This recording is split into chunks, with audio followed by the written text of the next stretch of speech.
உறவுகள் அனைவருக்கும் அன்பான வணக்கம். மதுரை விமான நிலைய விரிவாக்க பணிக்காக மதுரை மாநகராட்சி 100வது வார்டு சின்ன உடப்பு பகுதியில் வீடுகளை அகற்றும் பணியில் மாநகராட்சி ஈடுபட்டு கொண்டிருக்கின்றது.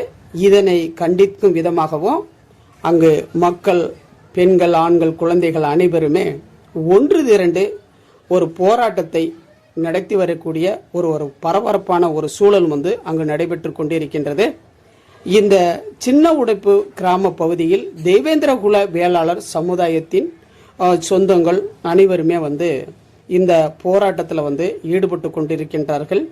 மதுரை மாநகரின் மற்ற பகுதிகளில் உள்ள தேவேந்திரகுல வேளாளர் உறவுகள் அனைவரும் கலந்து கொண்டு ஆதரவு கொடுக்க வேண்டும் என்பதை சின்ன உடைப்பு பகுதி கிராம மக்கள் தேவேந்திரகுல வேளாளர் மக்களுக்கு ஒரு வேண்டுகோள் வச்சிருக்கிறாங்க. இந்த சின்ன உடைப்பு கிராம பகுதியை காலி செய்யப்படும் குடியிருப்புகளுக்கு பதில் மாற்று குடியிருப்புகள் ஏற்படுத்தி கொடுக்கப்பட வேண்டும். எங்களுடைய வாழ்வாதாரத்திற்கு அரசு ஒரு முனைப்பு காட்டி அதற்கான செயல்பாடுகளையும் உத்தரவாதத்தையும் கொடுத்து இந்த இடத்தை காலி செய்தால் அரசுக்கு நாங்கள் ஒத்துழைப்பு கொடுப்போம்.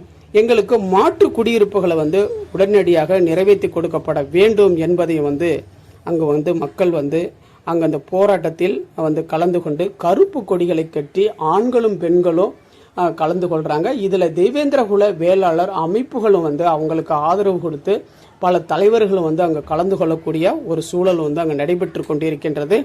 இதனை கருத்தில் கொண்டு அரசு துரிதமாக மதுரை சின்ன உடைப்பு அந்த கிராம பகுதியில் உள்ள மக்களுக்கு மாற்று குடியிருப்புகளும் வாழ்வாதாரத்தையும் கொடுத்துவிட்டு இந்த இடத்தை காலி செய்யப்பட வேண்டும் என்பதை மக்கள் வைக்கும் கோரிக்கையாக அங்கு முன்வைக்கப்படுகின்றது. அரசு இதற்கான ஒரு துரிதமான நடவடிக்கை எடுக்கப்பட வேண்டும். இல்லை மாபெரும் போராட்டத்தை அங்கு உள்ள மக்கள் அனைவருமே ஒன்று திரண்டு அரசுக்கு தெரிவிக்கும் விதமாக தொடர்ந்து போராட்டம் நடத்தக்கூடிய ஒரு சூழல் உருவாகும் என்பதை தெரியப்படுத்தும் விதமாக இந்த போராட்டம் நடந்து கொண்டிருக்கின்றது. ஐராவதம் மீடியா சார்பாக சண்முகமல்லர்.